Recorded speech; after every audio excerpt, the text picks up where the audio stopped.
Good morning, everyone. Thank you very much for having me today. It's a great pleasure for me to speak here today.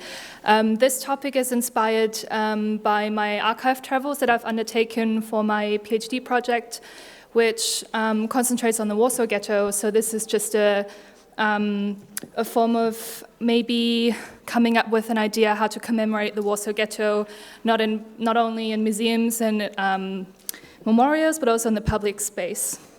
The name Muranów derives from the palace Murano, which was built in 1686 by the Italian architect Joseph Simon Bellotti.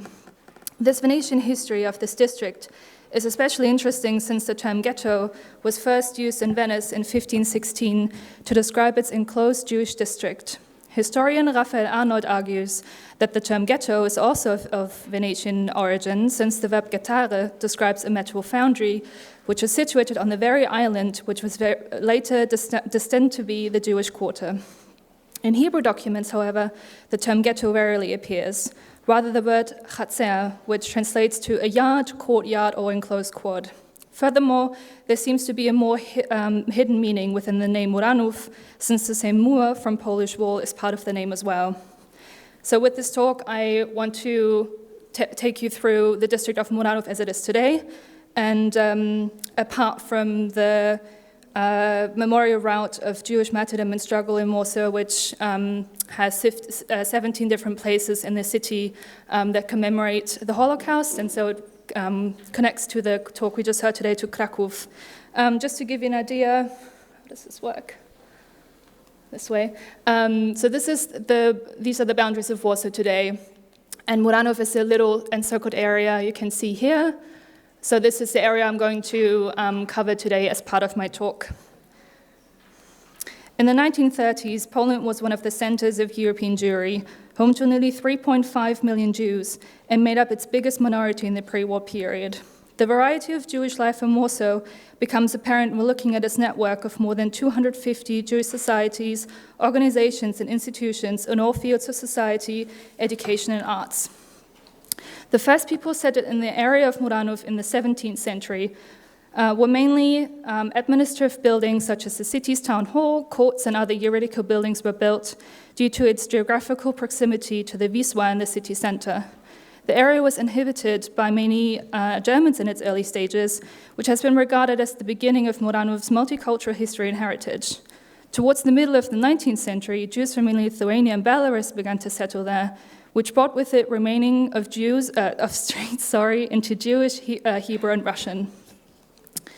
The historical street Nalewki and the intersection with Franciszkańska Street was one of the busiest corners of pre-World War II Warsaw and was mainly inhabited by Jews. The name Nalewki also applied to the entire borough around it. After the war, it was rebuilt only partially. Part of its former course is now taken up by the Ogór Karazińskich and renamed to Ulica Bohaterów Getta, which does not reach as far as the former street did.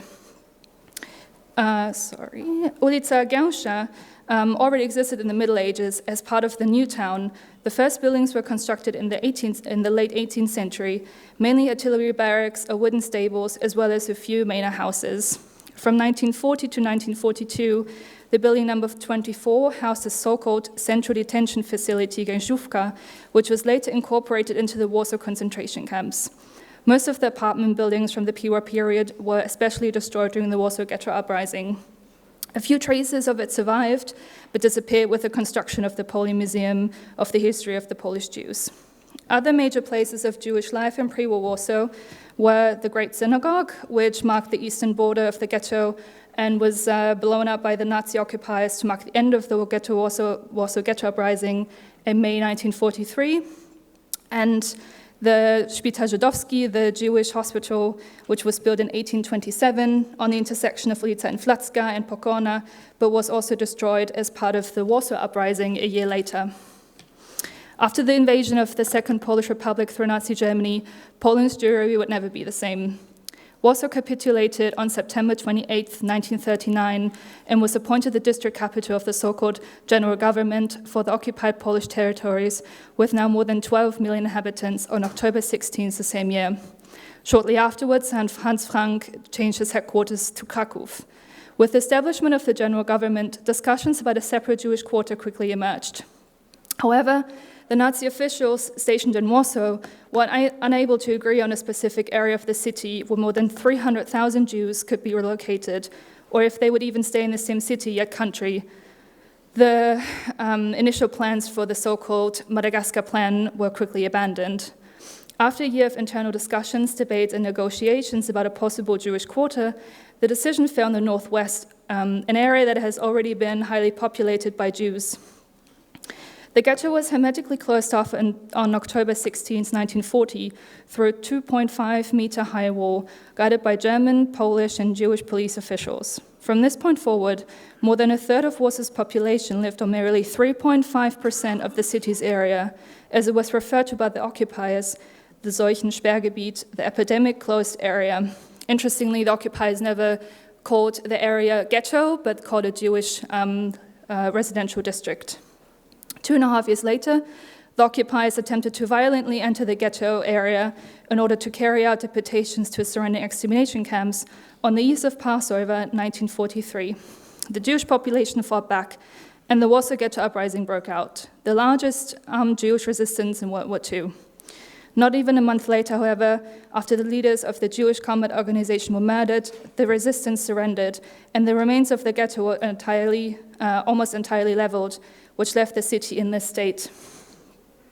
The area of the former Warsaw Ghetto that was affected by this act of revenge the most was the district of today's Muranów, which is often referred to as the heart of the former ghetto, not only because of its geographical location, but also because streets like Zalewki or Gansha Street that I talked about earlier remained as centers of Jewish life and culture, even through Nazi occupation and ghettoization.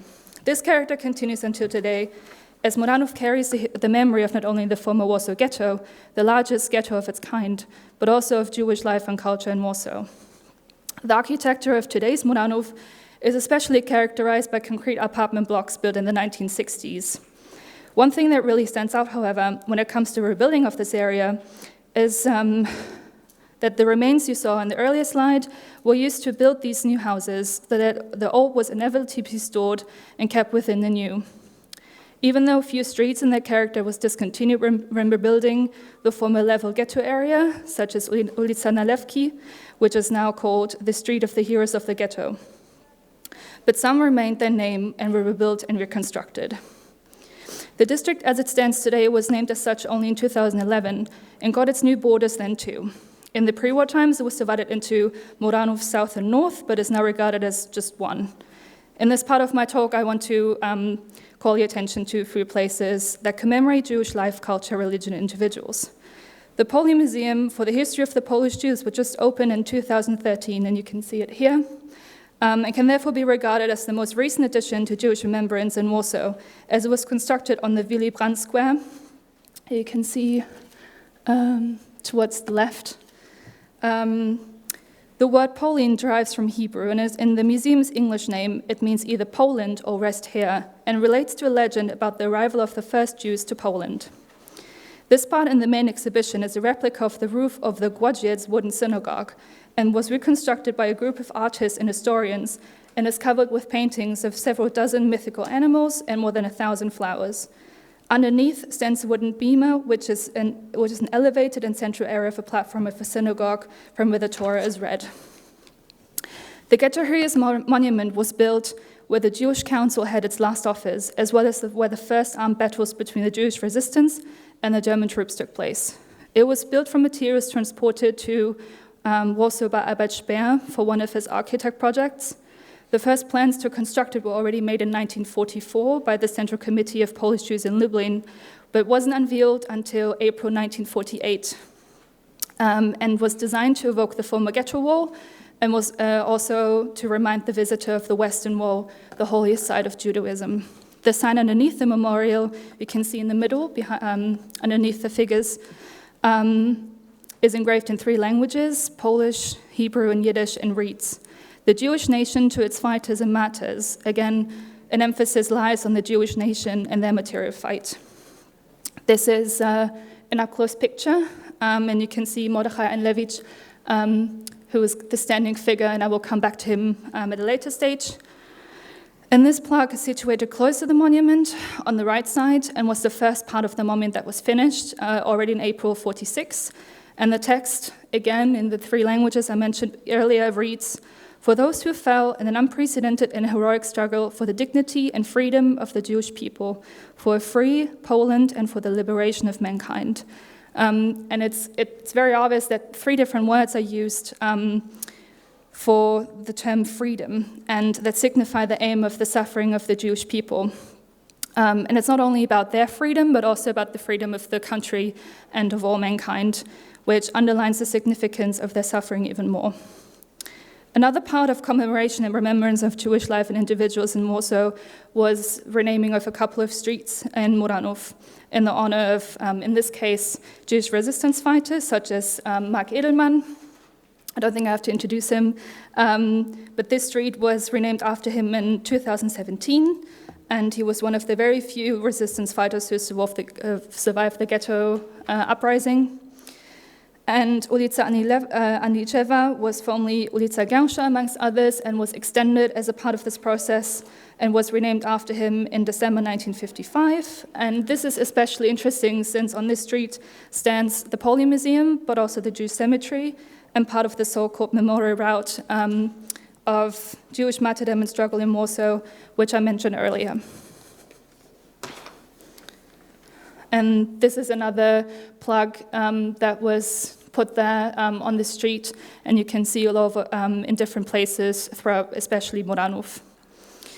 Mordechai Anlewicz was the commander of the Jewish Combat Organization and died in the last days of the Warsaw Ghetto uprising in the bunker of 18 Miła Street, which was the last place where the fighters were able to flee after the hiding place just a few meters away was discovered.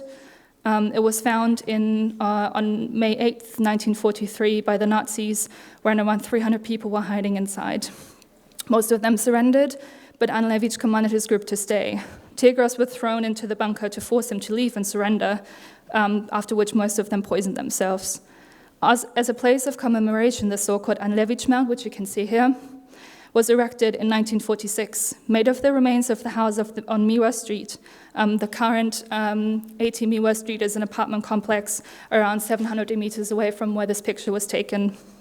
On top of a mound, dozens of stones are laid as part of a commemoration where stones are laid at burials and memorials. And these can be found at the Ghetto Fighters Memorial as well. In 2006, a new obelisk was added to the mound. The inscriptions are again in Polish, English, and Yiddish this time, and they're quite long, so I will only need one of the last lines. There were several hundred bunkers built in the ghetto.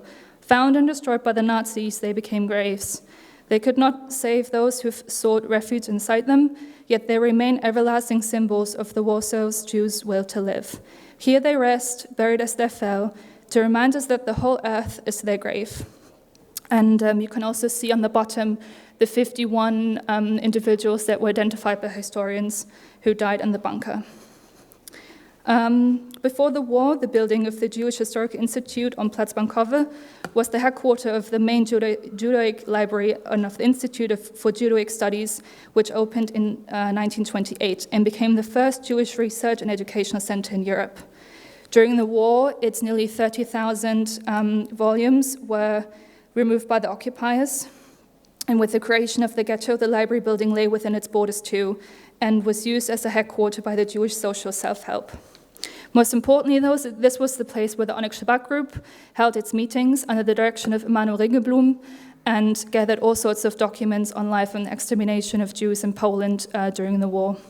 At the same time, when Jürgen Stroop ordered the dynamiting of the Great Synagogue in May 1943, he also ordered to light up the main library, which was right next to it. So traces of the fire are still visible on the floor in the main hall of the building. On October 1947, the Polish government decided to establish the Institute and rebuilt the building of the pre-war main Judaistic library. You can still see the name on the top. And it started researching for remaining parts of the Ringelblum archive and published a historical quarterly in Yiddish. It is now the longest functioning Jewish scientific institution in Poland.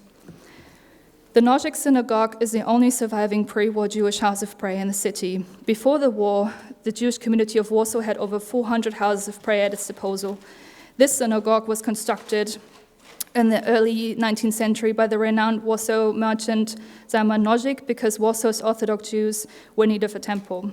In September 1939, the synagogue was damaged during an air raid and was later part of the small ghetto, where it was used as a stable and depot.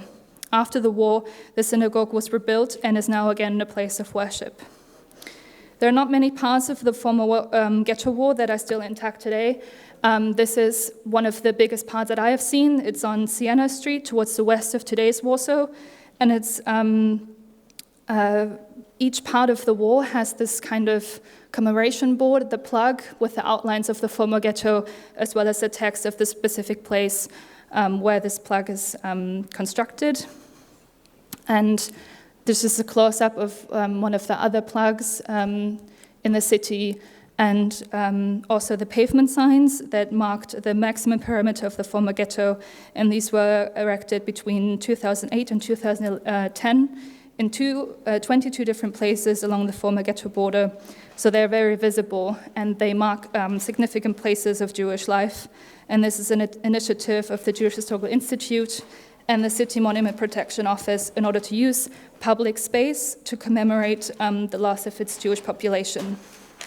And I just want to quickly, okay, maybe I will skip this part, but this is the last place I want to talk about because it's in a very public place, and this is another example of how public space is used to commemorate Jewish history in Warsaw.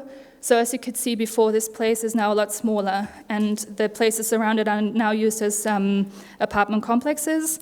And the Umschlagplatz was an area of a place of roundups of those Jews who were to be deported to extermination camps.